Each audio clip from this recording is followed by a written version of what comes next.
नमस्कार साथियों, स्वागत है आपका हमारे YouTube चैनल में। आप छत्तीसगढ़ की किस जगह से हमारे समाचार सुन रहे हैं, कृपया कमेंट बॉक्स में लिखकर हमें जरूर बताएं। रायपुर से प्रस्तुत हैं छत्तीसगढ़ के प्रादेशिक समाचार। समाचारों के साथ मैं रजनी शुक्ला। पहले मुख्य समाचार। प्रदेश में शिक्षकों की भर्ती में अतिथि शिक्षकों को दिए जाएंगे बोनस अंक, अधिकतम 10 अंकों का प्रावधान। राज्य सरकार ने औद्योगिक प्रशिक्षण संस्थान में प्रशिक्षण अधिकारियों की भर्ती के लिए जारी पदों की संख्या बढ़ाकर 920 की। रायपुर में 27 मई से 3 दिवसीय राज्य स्तरीय मानस मंडली प्रतियोगिता का आयोजन होगा। और कोंडागांव पुलिस ने 21,80,000 रुपये कीमत का 2 क्विंटल 18 किलोग्राम गांजा बरामद किया। अब समाचार विस्तार से।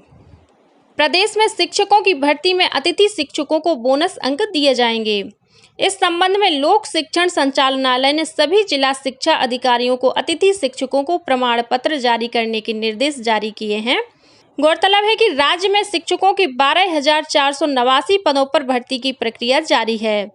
इसमें शिक्षा विभाग के स्कूलों में कार्यरत अतिथि शिक्षक को प्रत्येक वर्ष के लिए 2 बोनस अंक और अधिकतम 10 अंक दिए जाने का प्रावधान किया गया है। राज्य सरकार ने औद्योगिक प्रशिक्षण संस्थान ITI में प्रशिक्षण अधिकारियों की भर्ती के लिए जारी पदों की संख्या 366 से बढ़ाकर 920 कर दी है। संचालक रोजगार प्रशिक्षण ने इस संबंध में संशोधित विज्ञापन जारी कर दिया है। जो अभ्यर्थी आवेदन कर चुके हैं उन्हें दोबारा आवेदन करने की आवश्यकता नहीं है। छत्तीसगढ़ व्यावसायिक परीक्षा मंडल के माध्यम से होने वाली इस भर्ती में प्रदेश के मूल निवासियों का ही चयन किया जाएगा। इसके लिए ऑनलाइन आवेदन की प्रक्रिया 8 मई से शुरू हो चुकी है। रायपुर में 27 मई से 3 दिवसीय राज्य स्तरीय मानस मंडली प्रतियोगिता का आयोजन किया जाएगा।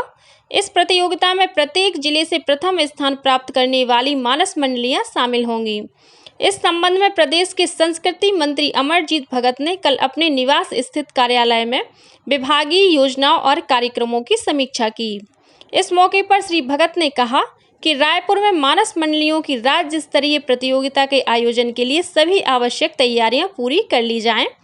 बैठक में अधिकारियों ने बताया कि प्रदेश के 33 जिलों में से 16 जिलों में गढ़कलेवा का संचालन किया जा रहा है। शेष जिलों में भी इस वर्ष गढ़कलेवा का संचालन शुरू हो जाएगा। प्रधानमंत्री नरेंद्र मोदी ने कल नई दिल्ली में national gallery of modern art में जनशक्ति कला प्रदर्शनी का अवलोकन किया। इस प्रदर्शनी में मन की बात की कड़ियों की विषय वस्तुओं पर आधारित कलाकृतियों को दर्शाया गया है। प्रधानमंत्री ने अपने ट्वीट संदेश में बताया कि मन की बात की विषय वस्तु पर आधारित शानदार कलाकृतियों का प्रदर्शन किया गया है। उन्होंने प्रदर्शनी में अपनी रचनात्मक कला का प्रदर्शन करने के लिए चित्रकारों को शुभकामनाएं दी।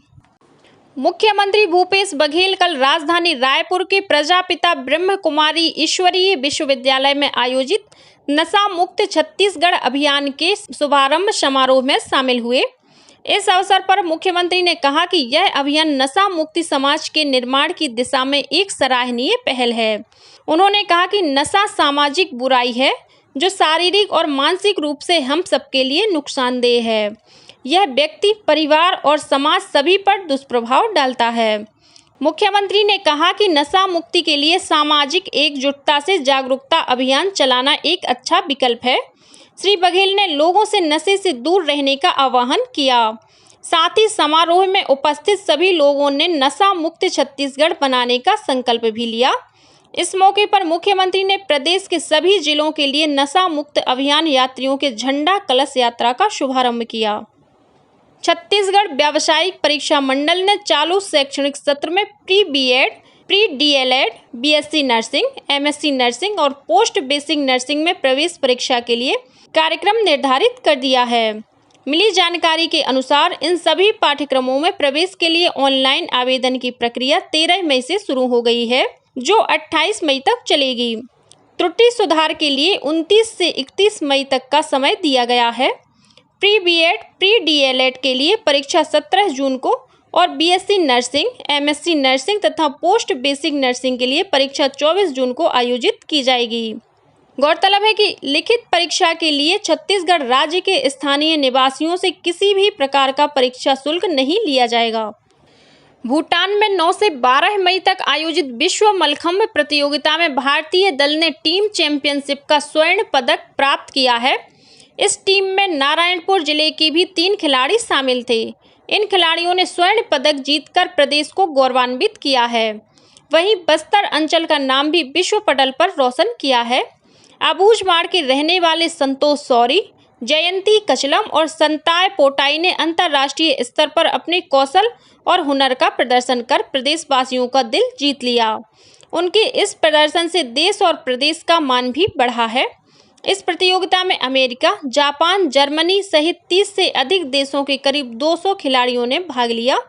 इस उपलब्धि पर मुख्यमंत्री भूपेश बघेल और खेल मंत्री उमेश पटेल ने इन खिलाड़ियों को बधाई और शुभकामनाएं दी हैं।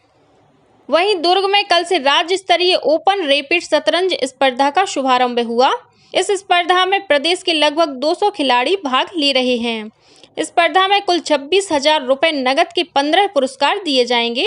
इसके अलावा 15 वर्ष से नीचे के आयु वर्ग के खिलाड़ियों को पहले, दूसरे और तीसरे स्थान पर आने पर ट्रॉफी प्रदान की जाएगी। अन्य सभी खिलाड़ियों को मेडल और प्रमाण पत्र देकर सम्मानित किया जाएगा। राज्य के सभी जिला और विकासखंड मुख्यालयों में इन दिनों 30 दिवसीय ग्रीष्मकालीन खेल प्रशिक्षण शिविर का आयोजन किया जा रहा है। शिविर में खेल प्रशिक्षकों द्वारा volleyball, athletics, basketball, hockey, football, badminton, judo, karate, kayaking and canoeing और कबड्डी जैसे खेलों की बारीकियां सिखाई जा रही हैं। कोंडागांव पुलिस ने करीब 21,80,000 रुपये कीमत का गांजा बरामद किया है। 43 पैकेटों में बंद गांजे का वजन 218 किलोग्राम बताया जाता है। मिली जानकारी के अनुसार ओडिशा से ट्रैक्टर की ट्रॉली में विशेष प्रकार का चैम्बर बनाकर गांजे की तस्करी की जा रही थी। तलाशी के दौरान कोंडागांव पुलिस ने गांजे के साथ एक आरोपी को भी गिरफ्तार किया। इसके अलावा ट्रैक्टर ट्रॉली को भी जब्त किया गया है। दुर्ग जिले के सैलूद में 2 दिवसीय संत समागम समारोह का आयोजन किया गया। समारोह में मुख्यमंत्री भूपेश बघेल भी शामिल हुए।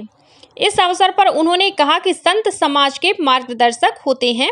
उन्होंने संत कबीर का जिक्र करते हुए कहा कि वे ऐसे महान संत थे जिन्होंने सामाजिक आडंबर पर कड़ा प्रहार किया और अंधविश्वास के उन्मूलन के लिए ज्ञान के दिव्य प्रकाश का प्रसार किया।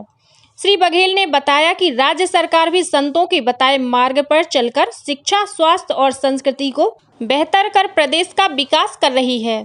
इस दौरान मुख्यमंत्री ने आश्रम स्थल में डोम बनाने की घोषणा भी की। स्वदेशी जागरण मंच के स्वावलंबी भारत अभियान के तहत रायपुर में कल से प्रांतीय विचार वर्ग और कार्यशाला की शुरुआत हुई।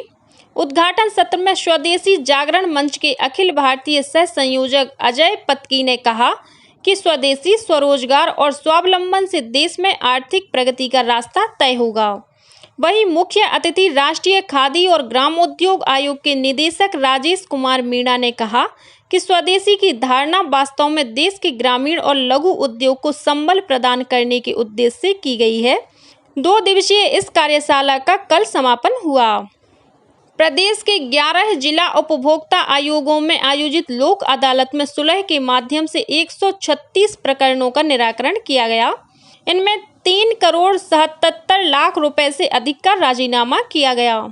राज्य उपभोक्ता विवाद प्रतितोष आयोग की रजिस्ट्रार उदय लक्ष्मी सिंह परमार ने बताया कि जिला उपभोक्ता आयोग रायपुर, बिलासपुर, दुर्ग, राजनांदगांव, रायगढ़, कोरबा, महासमुंद, सरगुजा, अंबिकापुर, कोरिया, बैकुंठपुर, बस्तर, जगदलपुर और जांजगीर चांपा में लोक अदालत का आयोजन किया गया, जिसमें पक्षकारों ने आपसी सुलह के माध्यम से अपने लंबित प्रकरणों का निराकरण कराया।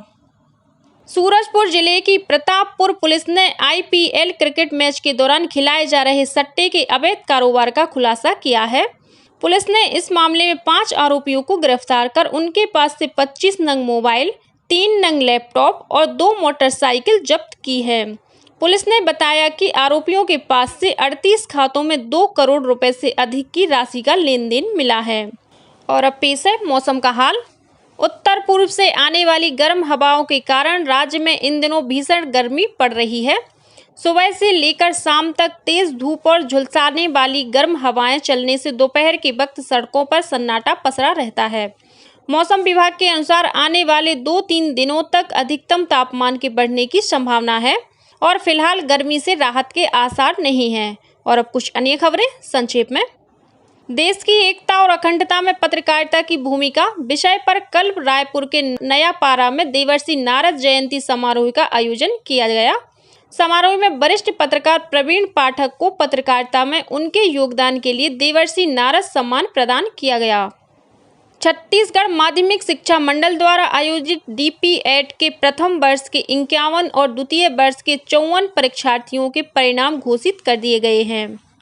ठगी के मामले में फरार चल रहे सह आरोपी को सरगुजा पुलिस ने उत्तर प्रदेश के इटावा से गिरफ्तार किया है।